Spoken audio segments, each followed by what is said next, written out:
नमस्कार, सत्य हिंदी में आपका स्वागत है। मैं हूं मुकेश कुमार। दोस्तों, राजनीति को समझने समझाने के लिए आज से हम एक नई श्रृंखला की शुरुआत कर रहे हैं। इस श्रृंखला का नाम है राजनीति की पाठशाला और इस श्रृंखला में हमारे साथ रहेंगे जाने माने राजनीतिक विश्लेषक अभय कुमार दुबे। इस श्रृंखला में हम सबसे पहले ले रहे हैं उत्तर प्रदेश की राजनीति को, और ऐसा करने की एक नहीं कई वजह हमारे सामने हैं। अव्वल तो राजनीतिक प्रभाव के लिहाज से ये सबसे महत्वपूर्ण प्रदेश है और इसका राष्ट्रीय राजनीति पर हमेशा दबदबा रहा है। सबसे ज्यादा प्रधानमंत्री इसी प्रदेश ने दिए हैं। यहाँ राजनीति में वो बहुत सारी धाराएं पैदा हुई हैं जिन्होंने राष्ट्रीय राजनीति को प्रभावित किया है। दूसरी बात यह है कि अगले साल आप जानते हैं कि उत्तर प्रदेश में चुनाव होने जा रहे हैं। ऐसे में वहां की हलचलें राजनीति को समझने में मददगार साबित हो सकती हैं। आज की इस पहली कड़ी में हम यूपी की राजनीति की एक बड़ी तस्वीर देखने की कोशिश करेंगे। ऐतिहासिक पृष्ठभूमि पर नजर डालते हुए मौजूदा राजनीति के वर्तमान स्वरूप और चरित्र की एक तस्वीर आपके सामने रखने की कोशिश की जाएगी, जिससे हमें आने वाली कड़ियों में उनके जो विभिन्न पहलू हैं समझने में मदद मिल सकेगी। तो सबसे पहले अभय जी, आपका कार्यक्रम में स्वागत करता हूं मैं। बहुत बहुत धन्यवाद, आप इस सीरीज के लिए वक्त निकाल रहे हैं। ये मुझे लगता है बहुत जरूरी सीरीज होगी और इस देश में राजनीतिक शिक्षा के लिहाज से ये आपका जो योगदान है महत्वपूर्ण साबित होने जा रहा है। तो सबसे पहले ये बताएं कि आप खुद इस सीरीज को किस तरह से देख रहे हैं, इसकी कल्पना कैसे कर रहे हैं और दर्शकों के लिए किस तरह से उपयोगी हो सकती है। देखिए, मैं तो हमेशा ये मानता हूं कि विचार विमर्श की प्रक्रिया में ही व्यक्ति सीखता है। एक तो किताब पढ़ता है या प्राइमरी रिसर्च करता है, सर्वे वगैरह करता है, उसके जरिए सीखता है, लोगों से बातचीत करने के जरिए सीखता है, और जो गंभीर बौद्धिक विचार विमर्श होता है उसको करते करते ही नई फिक्रें दिमाग में आते हैं, नए विचार दिमाग में आते हैं। और उसमें आपने जो क्रम विचारों का और घटनाओं का और इतिहास का अपने दिमाग में लगा रखा है, वो विन्यास भी बदलता है उस प्रक्रिया में। तो मैं तो आपके इस कार्यक्रम में शिक्षक की दृष्टि से नहीं, छात्र की दृष्टि से भाग लूंगा, और मैं चाहूंगा कि आपके सवालों से मुझे नए इशारे मिलें और मैं नई बातें कुछ समझ पाऊं। तो सबसे पहले मेरी दृष्टि तो ये है।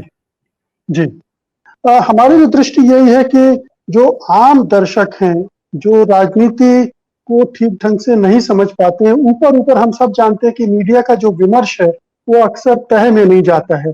हमें जाति, धर्म और जो भी इस तरह के भावनात्मक मुद्दे हैं उनमें उलझा दिया जाता है। तो थोड़ा हम राजनीति के चरित्र को और गहराई से समझेंगे कि कैसे कैसे कौन सी वो शक्तियां हैं जो राजनीति को प्रभावित करती हैं, उसको एक आकार देती हैं, और उनके पीछे कौन कौन से स्वार्थ काम करते रहते हैं।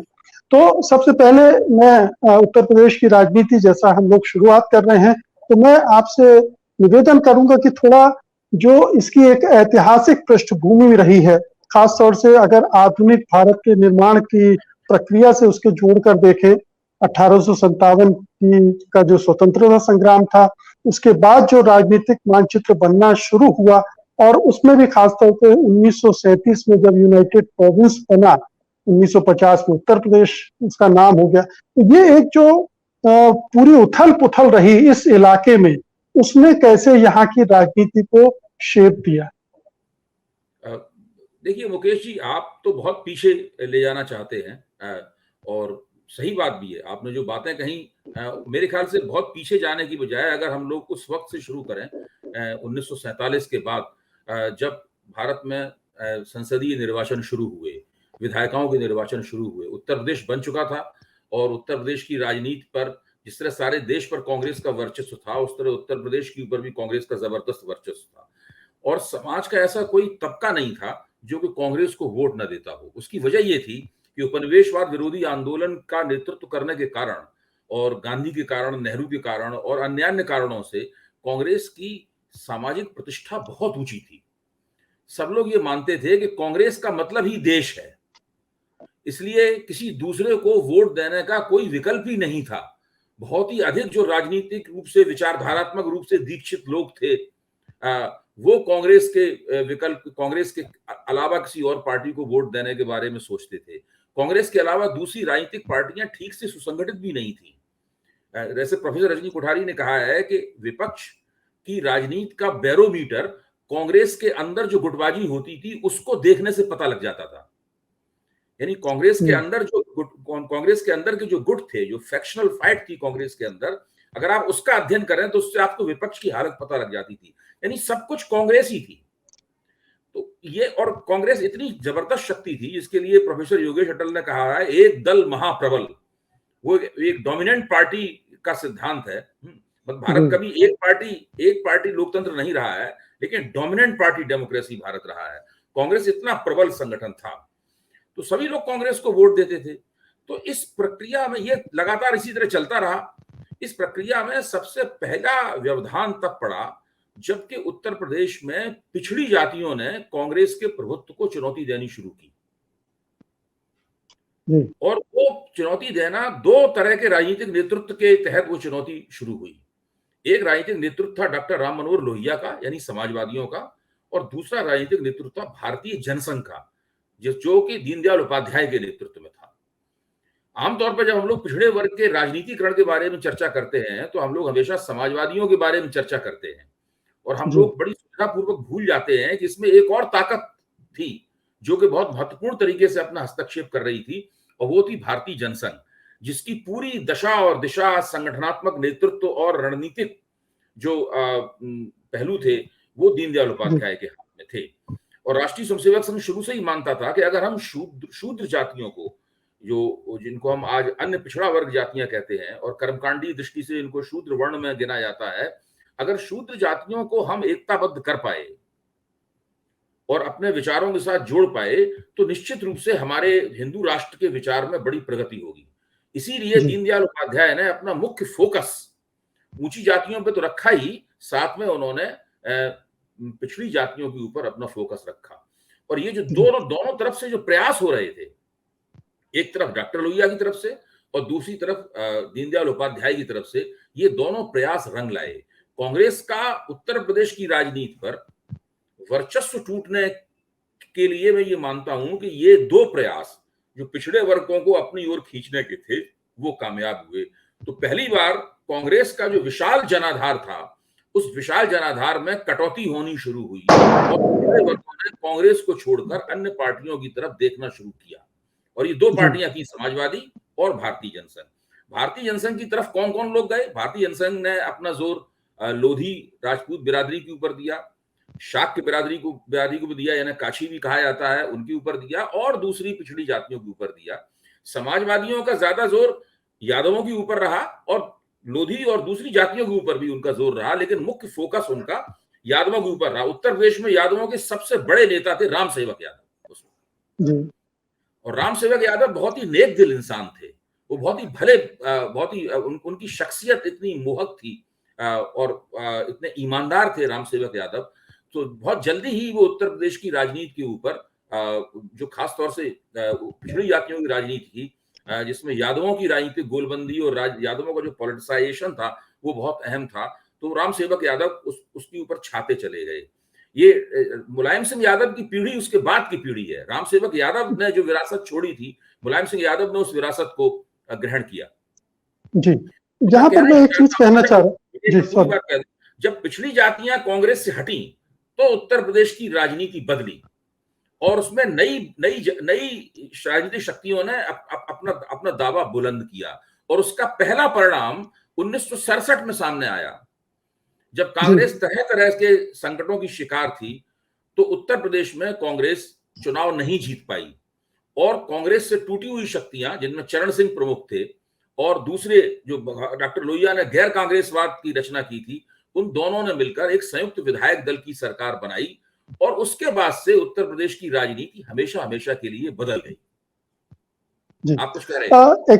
हाँ, मैं ये कह रहा था कि मैं जब आजादी के पहले की राजनीति या उस समय की परिस्थितियों का जिक्र कर रहा था तो मेरे जहन में ये बात थी कि 1937 के चुनाव थे, उसमें भी हमने यूनाइटेड प्रोविंस में एक खास तरह की राजनीति देखी, 1946 में भी देखी, और एक पार्टीशन की राजनीति थी, पार्टीशन हुआ, उसने भी पूरे देश की राजनीति को प्रभावित किया और जो जनसंघ या इस तरह की ताकतें थी, उसने पूरी राजनीति में एक धर्म के साथ एक एजेंडे को भी लाने की कोशिश की, और वो बाकी फिर वो दूसरी जातियों को जोड़ने का क्रम भी चलता रहा, लेकिन केंद्र में वो कभी गौरक्षा का आंदोलन था, कभी इसी तरह के दूसरे आंदोलन लाकर अपनी राजनीति को मजबूत करती रही। तो एक राजनीति आपने जैसा बताया कि किस विभिन्न जातियों को अपने से जोड़ने की चल रही थी, दूसरा धार्मिक आधार पर ये गठन भी चल रहा था, अपनी राजनीति को मजबूत करने का सिलसिला चल रहा था। ऐसे में कांग्रेस का वर्चस्व टूटने की वजह क्या थी? क्या उसने इस तरह की गोलबंदी इतना महत्वपूर्ण नहीं था। हिंदू राष्ट्र की बात कर कर राष्ट्रीय स्वयंसेवक संघ और उसकी जो चुनाव लड़ने वाली भुजा थी भारतीय जनसंघ, वो सामने आता था, लेकिन फिर भी धार्मिक प्रश्न जो था और धार्मिक नारे के इर्द गिर्द गोलबंदी ही नहीं थी। उसका एक बड़ा कारण था। उसका बड़ा कारण ये था कि कांग्रेस खुद भी, कांग्रेस की अपनी आत्म छवि भी हिंदुओं की पार्टी की थी। अगर आप प्रोफेसर भीखू पारेख ने जो नेहरू के युग के ऊपर काम किया है, अगर आप उसको पढ़ें तो वो बताते हैं कि 1952 में जो नेहरू की सरकार बनी पहली, उस सरकार की आत्म छवि क्या थी, इसकी वो व्याख्या करते हैं। तो वो कहते हैं नेहरू की आत्म छवि ऐसी थी कि वो अपने आप को हिंदू समाज के नुमाइंदे के रूप में वो लोग ज्यादा देखते थे, और इस प्रक्रिया में इसलिए उन्हें इस बात में कोई गुरेज नहीं होता था कि वो हिंदू समाज के अंदर कानून के जरिए और दूसरे जरियों हस्तक्षेप करें और उनके आधुनिकीकरण की प्रक्रिया को आगे बढ़ाएं, वो उनके विवाह कानून बदलें, उनकी परंपराओं में हस्तक्षेप करें। लेकिन यही काम वो मुस्लिम समाज के लिए करने को तैयार नहीं थे। तो उनका मानना था कि मुस्लिम समाज अभी तैयार नहीं है। विभाजन के बाद जो प्रक्रियाएं चली हैं, उससे मुसलमानों का नेतृत्व भी चला गया है और वो बहुत सहमे हुए और आरक्षित महसूस करते हैं, और उसकी वजह से उन्हें अपने आप में सिमट जाने की प्रवृत्ति पैदा हो गई है। अगर हम कानून के जरिए उनका सेकुलरीकरण करेंगे, उनका आधुनिकीकरण करेंगे, तो वहां पर एक समस्या पैदा होगी। इस बात को लेकर कांग्रेस के अंदर बहस भी थी, और वो बहस जवाहरलाल नेहरू और आचार्य कृपलानी के बीच में कांग्रेस के अंदर बहस हुई थी, उसके रूप में हमारे सामने आती है। कृपलानी ने नेहरू की आलोचना करते हुए कहा था कि आप हिंदुओं का आधुनिकीकरण तो कर रहे हैं, लेकिन आप मुसलमानों के आधुनिकीकरण की तरफ बिल्कुल ध्यान नहीं दे रहे हैं। आप उनको कूड़ मगजी में और दकियानूसी में धकेले रहना चाहते हैं। इस तरह करके नेहरू की उन्होंने एक आलोचना प्रस्तुत की थी, लेकिन नेहरू जी अपनी बात पर टिके रहे। उन्होंने कहा जब समाज की तरफ से मांग होगी, मुस्लिम समाज की तरफ से मांग होगी, तब हम जाएंगे और उनके आधुनिकीकरण की भी कोशिश करेंगे। तो ये एक इस तरह का विमर्श था, जिस विमर्श से सबसे ज्यादा प्रभावित उत्तर प्रदेश था, और बिहार उस विमर्श से बहुत ज्यादा प्रभावित था। यानी जो जिसको आप हिंदी भाषी इलाका कहते हैं मोटे तौर पर, है, वो इस विमर्श से बहुत अधिक प्रभावित था। क्योंकि नेहरू की आत्म छवि एक हिंदू पार्टी के नुमाइंदे, हिंदुओं के नुमाइंदे के तौर पर थी, इसलिए जब 1950 में भारतीय जनसंघ बना, तो बहुत से लोगों को भारतीय जनसंघ बनना पसंद नहीं आया। इस बात की बहुत कम चर्चा होती है, लेकिन दरअसल बहुत से लोग जो देख रहे थे कि कांग्रेस तो हिंदू हितों को आगे बढ़ा ही रही है, और हिंदुओं के हितों को राजनीति में व्यक्त करने का सबसे शक्तिशाली राजनीतिक माध्यम है कांग्रेस। तो उनको लगा कि भारतीय जनसंघ बनेगा और वो भी हिंदू दावेदारी करता हुआ सामने आएगा, तो जो हिंदू एकता कांग्रेस के नेतृत्व में बन रही है वो टूट जाएगी, वो हिंदू वोट जो है बट जाएंगे। ये बात मैं अभी बताऊं, अभी 10-15 दिन पहले ही मैंने एक चर्चा सुनी जो हिंदू दृष्टि से राष्ट्रीय स्वयंसेवक संघ और भारतीय जनता पार्टी की आलोचना कर रहे थे। उन लोगों ने भी ये बात कही। जब उन लोग ये बात कह रहे थे, तब मुझे भीखू पारेख का वो लेख याद आया, जिसमें उन्होंने कहा था कि कांग्रेस की आत्म छवि जो है वो अपने आप को हिंदू नुमाइंदे के तौर पर ज्यादा देखती थी, और मुसलमानों के जीवन में, सामाजिक जीवन में हस्तक्षेप करने में उसको हिचक थी, भारत की पहली 52 की 57 की सरकार को। तो मैं ये इसमें एक वजह ये इस तरह का विचार था। जी, इसमें एक वजह ये नहीं देखते आप कि गांधी की हत्या के बाद जो माहौल बना था और जिस तरह की शर्तें आरएसएस के सामने रखी गई थी कि वो राजनीति में सक्रिय नहीं होगा, उसके बावजूद उसी से निकले हुए लोग जब एक राजनीतिक संगठन बना रहे थे, तो उसे एक संदेह की नजर से और एक आपत्ति की नजर से देखा गया। एक वजह ये भी हो सकती। जिन लोगों की मैं ये बात कह रहा हूं कि वो भारतीय जनसंघ की के गठन की आलोचना करते हैं, उन्होंने हिंदुओं की शक्ति को बांट दिया, वो लोग इस दृष्टि से नहीं देखते जो आप कह रहे हैं। आपकी बात सही है, आप जो बात कह रहे हैं वो बात सही है, लेकिन जो वो आलोचना जो है, जो भारतीय जनसंघ को मानती है कि कांग्रेस हिंदुओं का जो बनता हुआ बहुसंख्यकवाद था, ये आज की राजनीति के शब्द है। उस वक्त की राजनीति में तो शब्द मौजूद ही नहीं थे, लेकिन हमारी मजबूरी है कि हम आज की राजनीति के शब्दों के जरिए ही तत्कालीन राजनीति की व्याख्या कर सकते हैं, क्योंकि हमें तो पता ही नहीं उस वक्त कौन सी शब्दावली इस्तेमाल की जाती थी। इतिहास में कुछ भाषणों को सुन के हम अंदाजा लगा सकते हैं। तो जो हिंदुओं का बनता हुआ बहुसंख्यकवाद था, जो शांत था और सौम्य था, जिसके अंदर अल्पसंख्यक विरोध की भावना नहीं थी, कांग्रेस के नेतृत्व के कारण ये और उपनिवेशवाद विरोधी आंदोलन की साख के कारण अल्पसंख्यक विरोध की भावना नहीं थी, लेकिन फिर भी वो मजबूती से हिंदू बहुसंख्यकवाद की नुमाइंदगी कर रहा था। राष्ट्रीय स्वयंसेवक संघ के हस्तक्षेप से इस शांत और सौम्य हिंदू बहुसंख्यकवाद के अंदर गड़बड़ी पैदा हो गई और उसके अंदर एक विभाजन हो गया। उसका एक हिस्सा वो हो गया जो अल्पसंख्यक विरोध का नारा लेकर सामने आया, और दूसरा हिस्सा फिर भी बड़ा हिस्सा कांग्रेस के साथ बना रहा, क्योंकि उस बड़े हिस्से में दलित भी शामिल थे, जिनको गांधी जी हरिजन कहा करते थे। दलित शब्द उस वक्त तक लोकप्रिय नहीं हुआ था।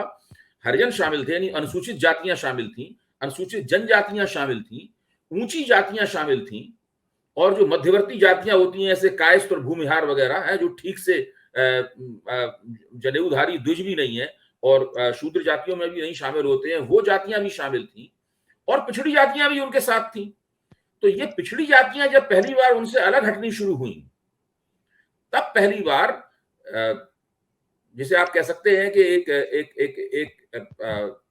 एक गैर कांग्रेसवाद के जरिए कांग्रेस के वर्चस्व को एक बड़ा प्रबल धक्का लगा। तो ये 1967 की बात है, जब समवित सरकार बनी और कांग्रेस पहली बार सत्ता से बेदखल हुई।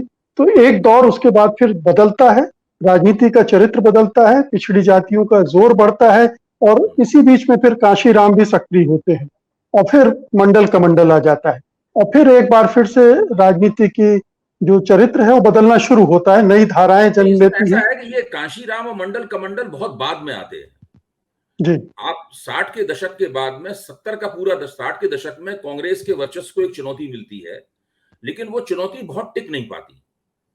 वो जल्दी ही चुनौती जो है वो बिखर जाती है। उसके बाद में डॉक्टर लोहिया का देहांत हो जाता है, और उसमें दीनदयाल उपाध्याय का भी उसमें देहांत हो जाता है। और उसके बाद में ये चुनौती जो बन रही थी, ये चुनौती अपनी ऊर्जा खो देती है, और कांग्रेस का वर्चस्व दोबारा उत्तर प्रदेश में स्थापित होता है। आप देखते हैं 70 के दशक में भी कांग्रेस का वर्चस्व स्थापित होता है। आप देखते हैं कि 80 के दशक में भी कांग्रेस का वर्चस्व रहता है। उस वर्चस्व को नई चुनौतियां मिलनी शुरू होती हैं, ये सही बात है। उस वर्चस्व को नई चुनौतियां मिलनी शुरू होती हैं, और वो पहली बड़ी चुनौती कांग्रेस को 1977 में प्राप्त होती है, जो कि इमरजेंसी के बाद में जब जनता पार्टी बनती है, और जनता पार्टी बहुत विशाल बहुमत लेकर उत्तर प्रदेश की सत्ता के ऊपर कब्जा करती है, क्योंकि केंद्र में भी कांग्रेस उसमें चुनाव हार जाती है। लेकिन जनता पार्टी की चुनौती भी बिखर जाती है, और जनता पार्टी ही बिखर जाती है, और उसमें जनता दल नाम की एक चीज निकलती है, जो एक बहुत ही, जनता दल की राजनीति का अभी तक अध्ययन नहीं हुआ है कि कितने तरह के जनता दल इस देश में है। आप देखिए, उड़ीसा के ऊपर जनता दल नाम का एक संगठन राज्य कर रहा है बहुत लंबे अरसे से। आपके उत्तर प्रदेश में कितने जनता दल हैं? कर्नाटक में जनता दल है, बिहार में, हाँ, बिहार में जनता दल है, और बिहार में जो सत्ताधारी दल है और जो विपक्षी दल है, प्रमुख दोनों जनता दल है अपने अपने किस्म के। आपके पश्चिमी उत्तर प्रदेश में जनता दल है, समाजवादी पार्टी भी जनता दल से ही निकली है, तो शुरू में उसका नाम भी वही था। मुलायम सिंह पहली बार मुख्यमंत्री हुए थे तो जनता दल के मुख्यमंत्री थे। तो जनता दल एक ऐसी शय है जिसका अभी ठीक से अध्ययन नहीं हुआ है, क्योंकि ये कश्मीर से कन्याकुमारी तक पूरे भारत में फैली हुई है। जनता दल, अगर एक जनता पार्टी जो थी वो जनता दल के रूप में एकताबद्ध थी, जनता पार्टी के रूप में जनता दल एकताबद्ध था। जनता पार्टी टूट गई तो बहुत सारे जनता दल बन गए, और वो अब सारे देश में राजनीति को तरह तरह से प्रभावित कर रहे हैं। तो हम लोगों को इन तमाम पहलुओं के ऊपर ध्यान देना चाहिए। फिर 80 के दशक की शुरुआत में धीरे धीरे कर बहुजन समाज पार्टी का उत्थान होना शुरू होता है और जो जनता दल की शक्तियां थी वो मुलायम सिंह रामसेवक यादव का देहांत हो चुका होता है और डॉक्टर लोहिया के अवसान के बाद में जो पिछड़ा जनाधार समाजवादियों ने बनाया था वो जनाधार चरण सिंह के नेतृत्व में चला जाता है, जो खुद समाजवादी नहीं थे। ये एक बहुत महत्वपूर्ण बात है। मधुलिमई ने एक पुस्तक लिखी है, गैर नॉन कांग्रेसिज्म, एक मोटी सी पुस्तक है, उस पुस्तक को जरूर पढ़ना चाहिए सभी को। वो बहुत दिलचस्प पुस्तक है और बहुत सारे उसमें तथ्य हैं और बहुत अच्छी उसके अंदर बहसें हैं। उसके अंदर उसमें उन्होंने ये बहुत ही विस्तृत तरीके से दिखाया है कि किस तरीके से पिछड़ी जातियों का सारा नेतृत्व, विभिन्न पिछड़ी जातियों का सारा नेतृत्व धीरे धीरे समाजवादी झंडे को छोड़कर चरण सिंह द्वारा बनाई गई पार्टी, जो भारतीय क्रांति दल, कभी इसका नाम था, कभी उसका नाम लोक दल था, धीरे धीरे कर वो सब उनके चले गए। और चरण सिंह स्वयं को जाट नेता के तौर पर पेश नहीं करते थे। क्योंकि हम उत्तर प्रदेश की राजनीति के बारे में बात कर रहे हैं तो इन सब बातों को याद करना बहुत जरूरी है। चरण सिंह अपने आप को यादव नेता के तौर पर पेश करते थे। मैं जिस क्षेत्र से आया हूं, जिस क्षेत्र के मुलायम सिंह जी हैं, वहां पर चौधरी चरण सिंह यादव जिंदाबाद का नारा लगता था। वहां के यादव नहीं जानते थे कि चरण सिंह जाट नेता है, वो उन्हें यादव नेता के तौर पर ही देखते थे। और चरण सिंह मंच से ये खड़े होकर कहते थे। टेरेंस बायर्स ने चरण सिंह का जो अध्ययन किया है उसमें उन्होंने चरण सिंह के उस भाषण का उल्लेख भी किया है। चरण सिंह खुद मंच पर खड़े होकर कहते थे कि अगर आपको किसी यादव को वोट देना है तो मुझसे ज्यादा बुजुर्ग यादव आपको कौन मिलेगा। और उत्तर प्रदेश में आजमगढ़, आप देखिए, चरण सिंह बागपत में चुनाव लड़ते थे। आजमगढ़ बागपत से कितनी दूर है, जमीन आसमान का फर्क है, दूरी है। लेकिन चरण सिंह का सारा ध्यान आजमगढ़ की राजनीति पे होता था। वो ये कहते थे कि मैं बागपत छोड़ सकता हूं लेकिन आजमगढ़ नहीं छोड़ सकता, क्योंकि आजमगढ़ पकड़े रहने से यादवों की राजनीति का डोर थामे रहने में उन्हें आसानी होती थी। वो ये मानते थे कि जो यादवों का नेता है वो उत्तर प्रदेश में पिछड़े वर्ग का नेता बन जाएगा। और जाट तो उनके अनुयायी थे ही, तो जाट तो उनके पीछे कतार बना के खड़े हुए ही थे। वो उत्तर प्रदेश के पैमाने पर तभी बड़े स्तर के नेता बन सकते थे जबकि जाट प्लस यानी यादवों का नेतृत्व भी उनके हाथ में आए। और ये काम चरण सिंह ने बहुत ही सफलतापूर्वक किया। आप देखिए ना, मुलायम सिंह जी डॉक्टर लोहिया का नाम हमेशा लेते हैं, लोहिया भवन बनवाया, लोहिया की मूर्तियां बनवाते हैं, लेकिन नेतृत्व में उन्होंने काम चरण सिंह के किया। बिल्कुल। हाँ, तो और खुद राजनारायण जो डॉक्टर लोहिया के इतने बड़े अनुयायी थे, उन्होंने अपने आप को चरण सिंह का हनुमान घोषित कर दिया। और खुद मधुलिमई ने लिखा है कि जब वो चरण सिंह से मिले और चरण सिंह से उन्होंने एक लंबी बौद्धिक बातचीत की तो वो इस बात को देख के आश्चर्यचकित हो गए कि इस व्यक्ति के पास खेती संबंधित तथ्य कैसे हैं। चरण सिंह ने उन्हें भारत की कृषि अर्थव्यवस्था के बारे में ऐसी ऐसी बातें बताई जो खुद समाजवादियों को नहीं पता थी। लेकिन चरण सिंह की विशेषता ये थी कि उन्होंने जवाहरलाल नेहरू की जो कृषि अर्थनीति थी उसका वैकल्पिक दस्तावेज तैयार किया था जब वो कांग्रेस के अंदर थे। और उस संघर्ष को लेकर उन्होंने कांग्रेस के अंदर झंडा उठाया और कांग्रेस से बाहर निकले। और उसके बाद में वो भारत में असली भारत, जिसको उनकी एक पत्रिका भी निकलती थी, असली भारत का मतलब है ग्रामीण भारत, और नकली और गैर असली भारत का मतलब है शहरी भारत। तो इस तरह का उन्होंने एक विभाजन खड़ा किया। तो उत्तर प्रदेश की राजनीति का जो विकास हुआ, खासतौर से 70 के दशक में और 80 के दशक में, उसको समझने के लिए चरण सिंह की शख्सियत को समझना बहुत आवश्यक है। और पिछड़े वर्ग की राजनीति का जो विकास हुआ उसको भी समझने के लिए चरण सिंह की शख्सियत का समझना बहुत आवश्यक है। चरण सिंह ऐसे नेता थे जिनके नेतृत्व में जनसंघ भी आया, जिनके नेतृत्व में भारत की कम्युनिस्ट पार्टी ने भी, उत्तर प्रदेश में सीपीआई ने भी उस गैर कांग्रेसवाद में सरकार में भाग लिया, और समाजवादी तो उनके नेतृत्व में आए ही। जी। तो अब अगला दौर आता है उत्तर प्रदेश की राजनीति का, जहां आपने छोड़ा था कि काशीराम आते हैं, एक दलित राजनीति का उभार होता है, इधर मंदिर आंदोलन शुरू होता है और बीजेपी नए सिरे से हिंदुओं को एकजुट करने का अभियान चलाती है। और ये फिर दो धाराएं, एक जो आपने कहा कि समाजवादी धारा जो पिछड़ों की राजनीति से जुड़ी हुई थी, जिसमें चरण सिंह की एक बड़ी भूमिका थी, वो अपने साथ चल रही है, जिसके बाद में मुलायम सिंह बड़े नेता बनकर उभरे। और उधर मायावती काशीराम की जो विरासत थी उसको थाम कर आगे बढ़ती हैं। और फिर इधर कल्याण सिंह वगैरह जैसे नेता उभरते हैं इस पूरे कमंडल के आंदोलन से। इस दौर इसमें में नेताओं कैसे को जोर राजनीति। देने की बजाय मुकेश जी, हम लोग अगर सामाजिक जी समूहों पर ध्यान दें तो ज्यादा अच्छी जी तस्वीर समझ बिल्कुल। में आएगी। जैसे जी जी 60 के दशक में कांग्रेस पिछड़ों ने अपना दामन छुड़ा लिया। उसके बाद पिछड़े कांग्रेस के खाते में कभी नहीं लौटे। मैंने कांग्रेस ने कोशिश भी की, अर्जुन सिंह के जमाने तक कांग्रेस इस तरह की कोशिश करती रही, लेकिन कभी भी पिछड़ों ने दोबारा कांग्रेस की तरफ मुड़ के नहीं देखा, ना उत्तर प्रदेश में ना बिहार में, कहीं भी मुड़ के नहीं देखा। उसके बाद 80 के दशक में जब बहुजन समाज पार्टी की राजनीति आगे बढ़ी, तब दूसरा कांग्रेस को बहुत बड़ा झटका लगा। जो अनुसूचित जातियां थीं वो भी कांग्रेस का दामन छोड़ के अलग होने लगी धीरे धीरे। उस काम में उन्हें 7-8 साल लगे इस पूरी प्रक्रिया में, लेकिन वो भी पूरी तरीके से अलग हो गई। उसके बाद जब राम जन्मभूमि आंदोलन चला 90 के दशक में, तो ऊंची जातियां भी कांग्रेस को छोड़ के भारतीय जनता पार्टी के पास चली गई। नतीजा क्या निकला? कांग्रेस इस हिंदी भाषी इलाके में बहुत अधिक कमजोर हो गई, इतनी कमजोर हो गई कि आज उसका कोई पूछने वाला उसको नहीं है। उसके नेतृत्व को नहीं पता है कि उसको वोट कहां से मिलेंगे। उसको बहुत ही कम वोटों का प्रतिशत मिलता है और वो अब किसी से सीटों की सौदेबाजी करने की स्थिति में भी कांग्रेस नहीं रह गई, क्योंकि उसके जो 3 बड़े सामाजिक समूह कांग्रेस के साथ खड़े हुए थे, पिछड़े वर्ग 60 के दशक में चले गए और 90 के दशक में अनुसूचित जातियां चली गई और 90 के दशक में ही ऊंची जातियों ने कांग्रेस का साथ छोड़ दिया। तो ये जो उत्तर प्रदेश की राजनीति में परिवर्तन हुआ, इसने सबसे पहले जो सबसे बहुत बड़ी वर्चस्वी ताकत थी उसको समाप्त कर दिया। इसमें एक चीज और जोड़नी पड़ेगी कि कैसे अल्पसंख्यक भी कांग्रेस से छिटक गए, वो भी उससे दूर चले गए। अल्पसंख्यकों को छिटकने में मेरा मानना है कि थोड़ी देर लगी, मतलब जो है जब 1990 में जब कारसेवकों ने उत्तर प्रदेश के ऊपर हमला किया और वो बाबरी मस्जिद के ऊपर चढ़ गए और मुलायम सिंह जी ने सीआरपी के जरिए बाबरी मस्जिद को बचाया, गोली चलवा दी, बाबरी मस्जिद को बचाया, तो मुसलमानों में मुलायम सिंह जी के प्रति बहुत जबरदस्त आकर्षण पैदा हुआ।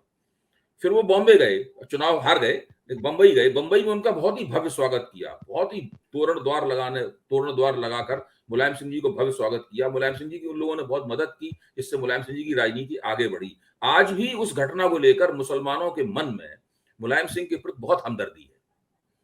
तो वो शुरुआत थी जबकि मुसलमान धीरे धीरे कर कांग्रेस से हटने शुरू हुए 1990 के दशक में, और फिर एक थोड़ा समय लगा। अभी भी पुराने मुसलमानों का एक हिस्सा कांग्रेस के साथ है। अभी भी कांग्रेस की मुसलमान वोटों पर उत्तर प्रदेश में दावेदारी 100% खत्म नहीं हुई। और आप ये देखिए कि उत्तर प्रदेश और बिहार को अगर आप छोड़ दें तो देश के अन्य हिस्सों में आज भी मुसलमान कांग्रेस के साथ हैं।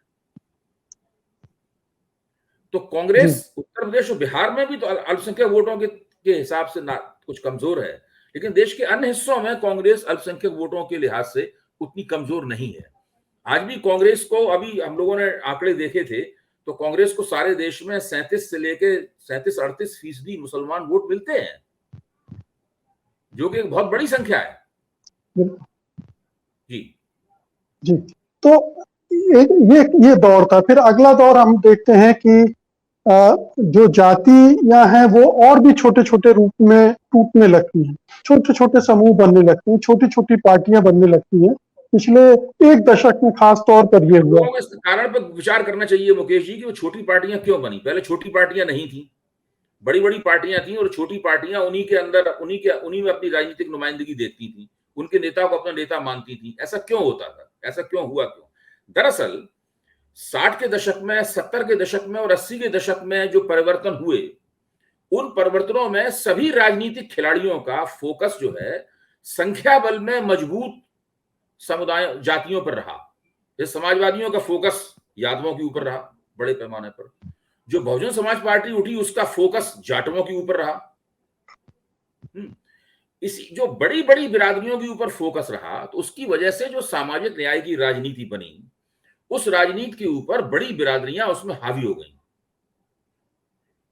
और मंडल कमीशन की रिपोर्ट को आप देखिए तो उसमें भी तो दिखाई पड़ता है साफ तौर पर कि उसमें मंडल कमीशन की रिपोर्ट, जैसा कि हम और आप दोनों ही जानते हैं, वो पूर्ण सहमति की रिपोर्ट नहीं थी। उसमें एक नोट ऑफ डिसेंशन लगा हुआ था। उसमें एक असहमति की टिप्पणी दर्ज थी। वो असहमति की टिप्पणी किसकी थी?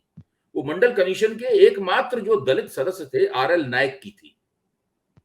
आरएल नायक ने विंदेश्वरी प्रसाद मंडल को सुझाव ये दिया था कि ये जो पिछड़ी जातियां हैं, दरअसल ये 50-50% बटी हुई हैं। 50% जातियां कारीगर जातियां हैं, आर्टिजन कास्ट हैं, और 50% जातियां जो हैं वो भूमिधर जातियां हैं, भूस्वामी जातियां हैं। जो आर्टिजन जातियां हैं, इनकी आर्थिक हालत बहुत खराब है। इसलिए अभी आप जिस आरक्षण के जिस प्रतिशत की सिफारिश कर रहे हैं, अभी तय कर दीजिए कि इन 50% जातियों को कितना मिलेगा और उन्हें कितना मिलेगा। मंडल साहब ने उनकी बात नहीं मानी और केवल अपने कवरिंग लेटर में, रिपोर्ट में, यह अफसोस जाहिर कर दिया कि हम लोग एक सर्वसम्मत की रिपोर्ट नहीं बना पाए।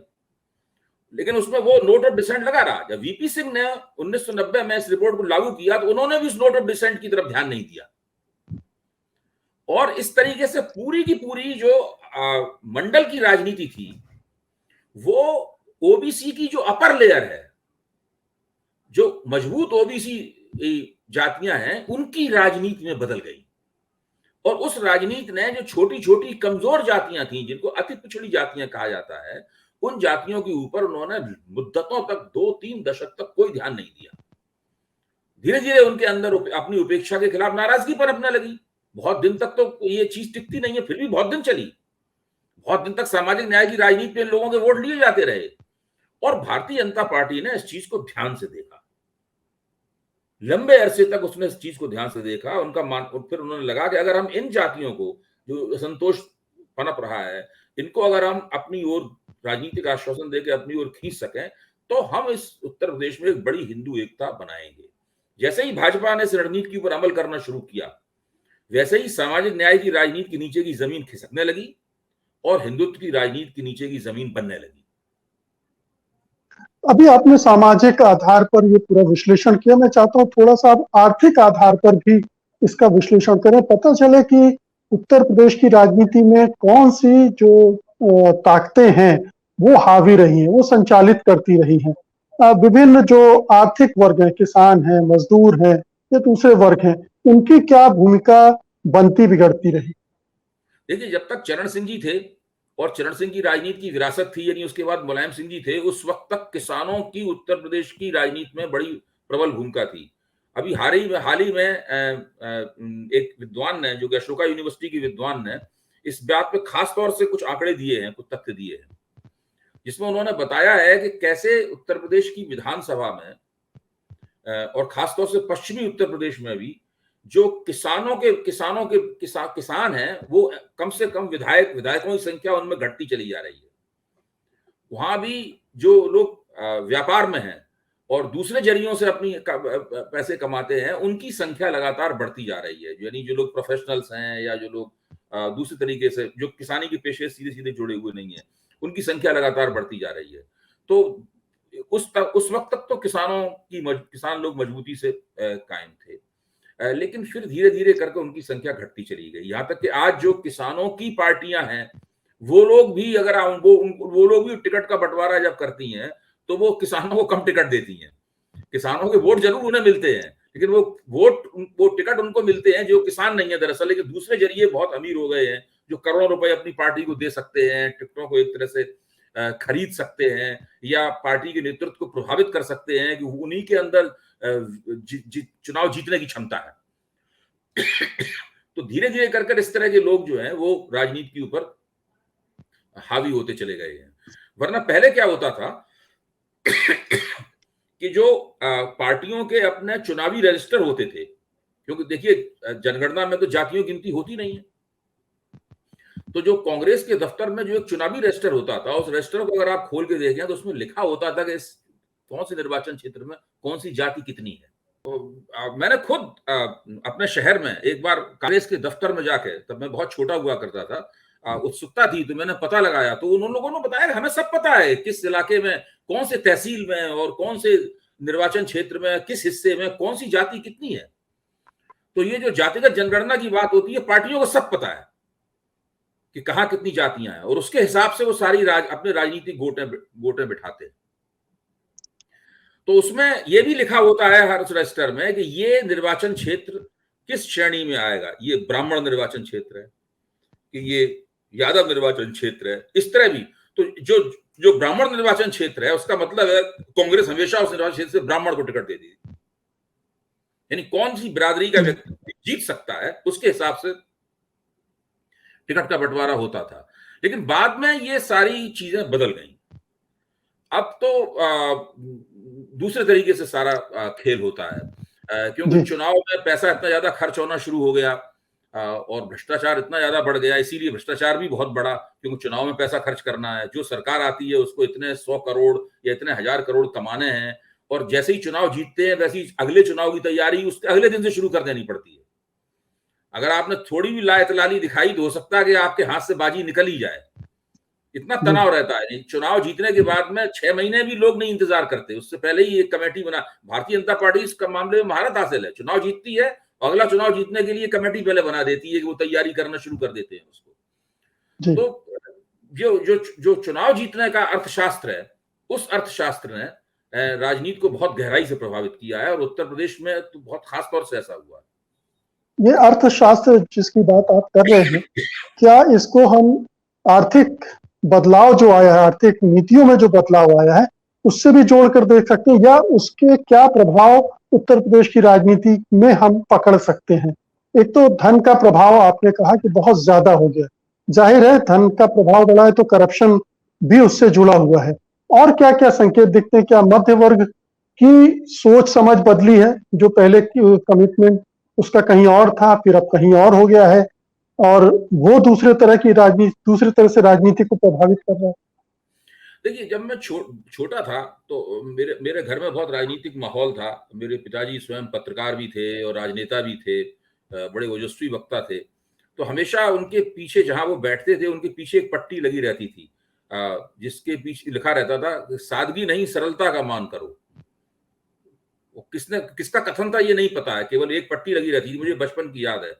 तो इसका मतलब ये है कि वहां पे उस जिस जिस दुनिया में वो लोग रहते थे, उस दुनिया में दो ही सबसे बड़े मूल्य थे, सादगी और सरलता। और संघर्ष यही था कि उन दोनों में से किस मूल्य को प्राथमिकता दी जाए। अब आप देखिए, इन दोनों में ही ये था कि सादगी थोड़ी नकली भी हो सकती है, लेकिन सरलता जो है वो नकली नहीं हो सकती। लेकिन कुल मिलाकर दो ही मूल्य थे। इन दो मूल्यों का संघर्ष ही मतलब जो है सार्वजनिक जीवन में भागीदारी करने वालों के जीवन को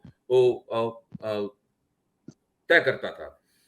मैं ये कहता हूं कि ये चीजें सबसे ज्यादा 1990 के दशक में, 90 के दशक को मैं एक बहुत बड़ा वाटरशेड मानता हूं।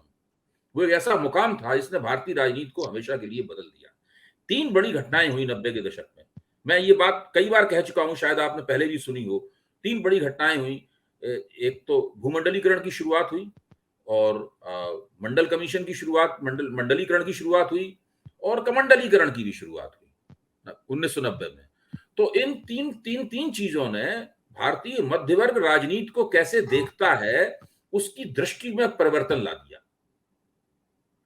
साथ ही सादगी और सरलता जैसे जो मूल्य थे, उन मूल्यों को भारतीय मध्य वर्ग कैसे देखता है वो दृष्टि भी बदल गई, और मध्य वर्ग का आकार बहुत तेजी के साथ बढ़ने लगा। मध्यवर्गीय होना ही भारत में मुख्य तौर पर एक सामाजिक महत्वाकांक्षा बन गई।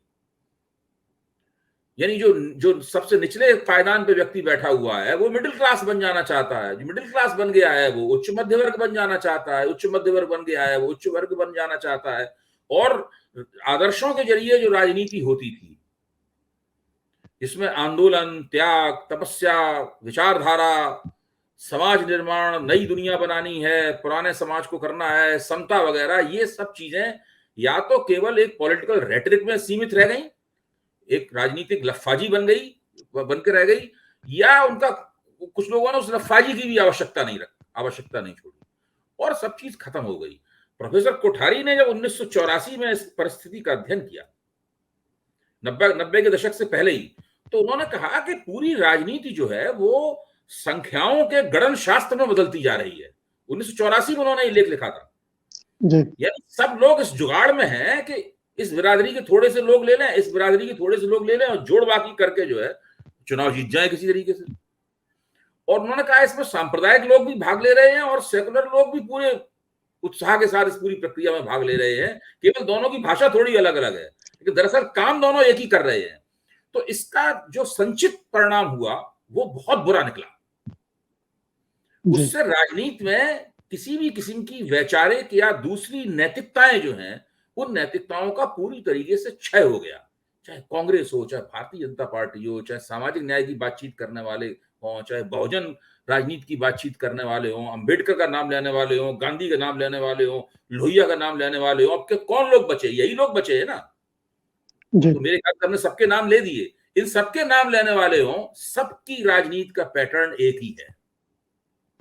और बहुत बड़ा 1990 ने जो काम किया, सब लोगों ने केवल मुंह जवानी जमा खर्च तो उन्होंने की, बाजारवादी जो अर्थव्यवस्था थी, नव उदारतावादी अर्थव्यवस्था थी, उसका जबानी जमा खर्च तो उन्होंने आलोचना की, लेकिन किसी के पास उसका विकल्प नहीं था, न आज है। चाहे वो कम्युनिस्ट हो, चाहे वो समाजवादी हो, चाहे वो बहुजनवादी हो, चाहे कोई हो, सब लोग उसी अर्थव्यवस्था के जो प्रतिमान, उस वही जो अर्थव्यवस्था का प्रतिमान था, उसके पीछे लाइन लगाए खड़े हुए हैं। तो इस तरह आप देखिए, सब एक ही तरीके से चुनाव लड़ते हैं, सब एक ही अर्थव्यवस्था के हामी हैं, सब एक ही तरीके से गोलबंदियां करते हैं। कोई किस तरह ध्रुवीकरण करता है, कोई किस तरह ध्रुवीकरण करता है। तो ये देखा जाए एक दूसरे के ये राजनीति, ये सत्ता की कुर्सी के लिए प्रतियोगिता तो है, लेकिन विधि और युक्तियां सबकी एक ही हैं।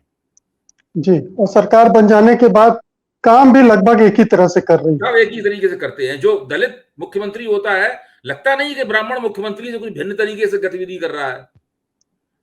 जब पिछड़े वर्ग का मुख्यमंत्री होता है, लगता ही नहीं कि कोई अलग तरीके से काम कर रहा है। तो ये जो समस्या है, ये राजनीति पर पाटा चल गया है।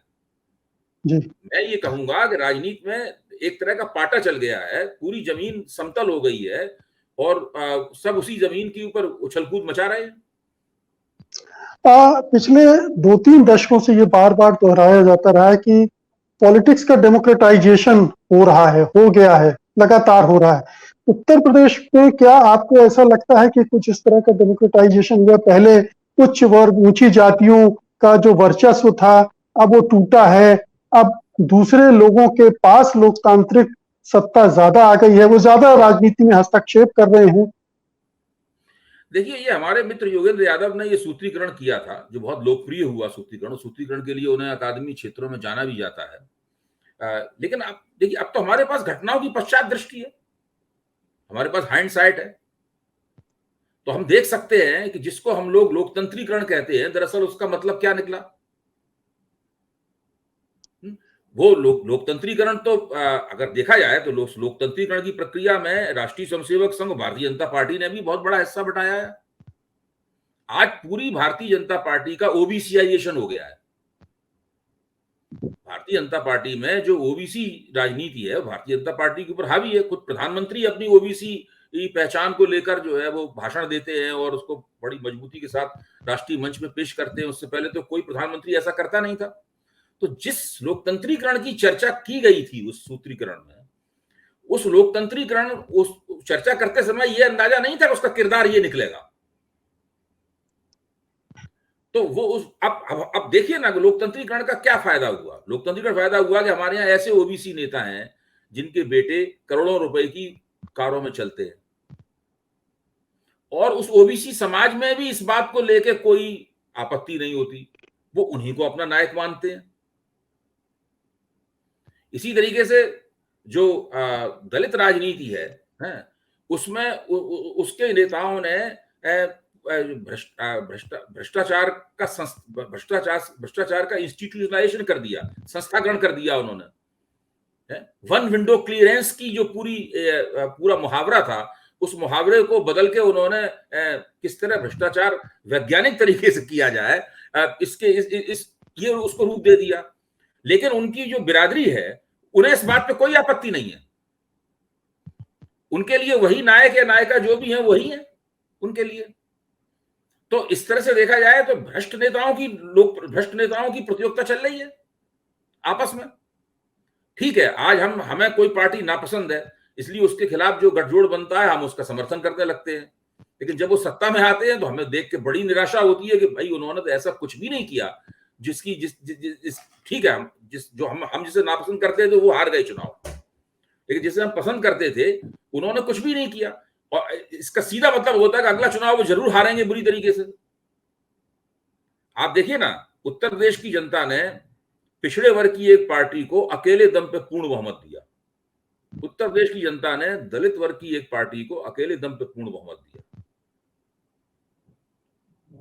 और ये उन्होंने भारतीय जनता पार्टी का जो वोट प्रतिशत था वो लगातार इस दौरान घटा घटा घटा रहा।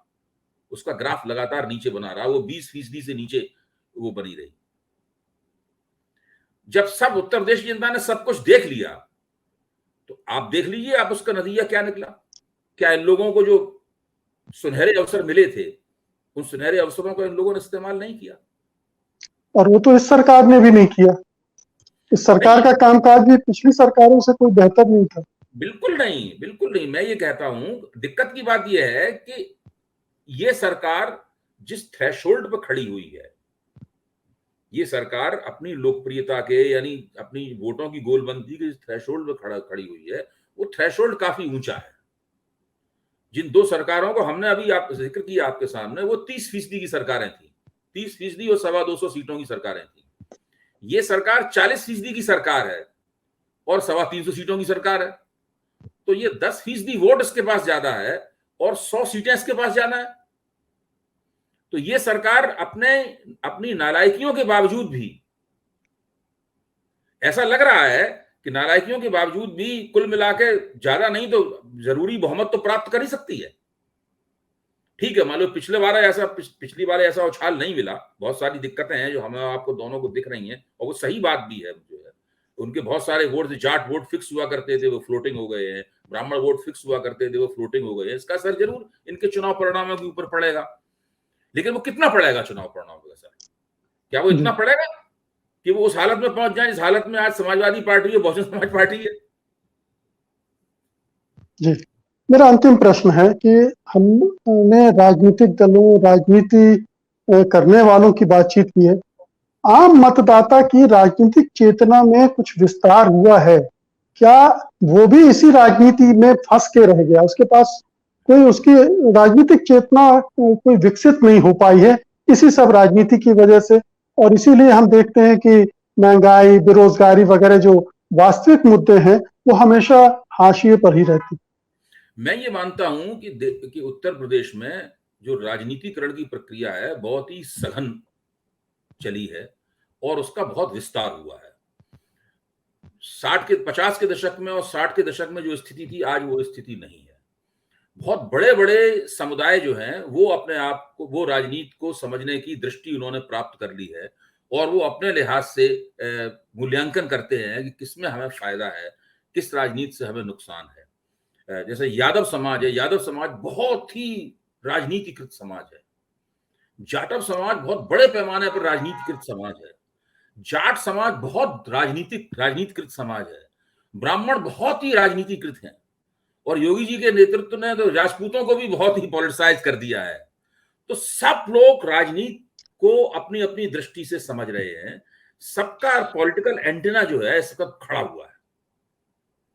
अब सवाल यह है कि हम उसके अंदर से एक राजनीतिक आदर्श तलाशना चाहते हैं। इनकी राजनीतिक चेतना में हम चाहते हैं कि वो जाति और धर्म से उठकर आर्थिक प्रश्नों के ऊपर सोचें और उस लिहाज से अपने वोट करें। तो अब ये देखने की बात है क्या वो ऐसा करते हैं कि नहीं करते। परिस्थितियां इस तरह की हैं जो लोगों से अपील कर रही हैं कि वो अपने अपने अपनी अपनी बिरादरियों और समुदायों के जो राजनीतिक हित हैं उनसे थोड़ा ऊपर उठकर कुल मिलाकर उत्तर प्रदेश के हितों को देखें कि अभी तक जो भी सरकारें बनी हैं उन सरकारों ने उत्तर प्रदेश का उद्योगीकरण नहीं किया। बेरोजगारी बहुत बड़े पैमाने पर है। महंगाई तो भारत के इतिहास में क्या बिल्कुल चरम सीमा भी महंगाई पार कर चुकी है। जो प्रशासन में भ्रष्टाचार है उसकी भी कोई सीमा नहीं है। केवल इसलिए कि मान लीजिए उत्तर प्रदेश के मौजूदा मुख्यमंत्री हैं, उनके ऊपर कोई भ्रष्टाचार का आरोप नहीं है, उनके बारे में नहीं कहा जाता योगी जी के वो पैसा कमाते हैं, लेकिन इससे तय नहीं होता है कि उनकी सरकार भी ईमानदार है। अब उन्होंने 2 फिक्रे तैयार किए हैं। एक फिक्रा है दमदार और एक फिक्रा है ईमानदार। तो उनकी अब बीजेपी की तरफ से यूपी शाइनिंग मुहिम चल रही है, उसमें दमदार और ईमानदार चीज जो है वो पेश की जाएगी। तो इस दमदार का मतलब क्या है? एक उन्होंने बाहुबली किस्म की सरकार चलाई है, इसमें ठोक लगातार दो सरकार, बोली नहीं तो गोली, सरेंडर करो वरना मरघट जाओ, मतलब इस प्रकार के, या आंदोलन करोगे तो जुर्माना वसूल लेंगे, बंद कर देंगे उठाकर। तो ये सब जो पूरा मामला है, अब उत्तर प्रदेश की जनता के सामने चुनौती ये है कि क्या उसे बाहुबली सरकार पसंद है जिसको वो दमदार सरकार कह रहे हैं? क्या उन्हें एक ऐसी ईमानदार सरकार पसंद है जो कि प्रशासन के निचले स्तर पर पूरी तरीके से भ्रष्ट है, भले ही मुख्यमंत्री उसका भ्रष्ट ना हो? यही सरकार तो मनमोहन सिंह की भी थी। मनमोहन सिंह जी पर कोई इल्जाम नहीं लगता था, उनके बारे में कहा जाता था he is presiding the worst corrupt government of all time. तो ये उत्तर प्रदेश के मतदाताओं को ये सब बातें तय करनी। जी। तो अभय जी, आज के इस एपिसोड में मोटे तौर पर आपने उत्तर प्रदेश की राजनीति के चरित्र की, विभिन्न पार्टियों की अपने काम करने के तरीके और जो जातियों और वर्गों का जो ध्रुवीकरण है या उनका संगठन है, उस पर एक रोशनी आपने डाल दी है और एक भूमिका तैयार कर दी है आने वाली कड़ियों के लिए। अगली कड़ी में हम किसान की जो ताकत है और किसान की जो राजनीति है उत्तर प्रदेश की, और वो क्या किस तरह से आने वाले चुनाव को प्रभावित कर सकती है, उस पर बात करेंगे। लेकिन जाने के पहले मैं अपने दर्शकों से निवेदन करूंगा कि आप इस एपिसोड को देखने के बाद अपनी प्रतिक्रिया कमेंट बॉक्स में जरूर दर्ज कराएं, और अगर आपके मन में कोई प्रश्न उठ रहा है या आपको लगता है कि आपके पास इससे अतिरिक्त कोई जानकारी है, तो वो भी जरूर वहां दर्ज करें, ताकि हम आने वाले एपिसोड में उनको भी उठा सकते हैं, उन पर भी चर्चा कर सकते हैं जो चीजें हमसे छूट गई होंगी। तो बहुत बहुत शुक्रिया अभय जी इस शानदार बातचीत के लिए। उम्मीद है कि इस श्रृंखला को लोग पसंद करेंगे और ये एक तरह से उन्हें कुछ अतिरिक्त देने की कोशिश करेंगे मौजूदा मीडिया परिदृश्य में जो उन्हें नहीं मिल पा रहा है। बहुत बहुत धन्यवाद आपका। नमस्कार। सत्य हिंदी का ऐप डाउनलोड करें गूगल प्ले स्टोर पर।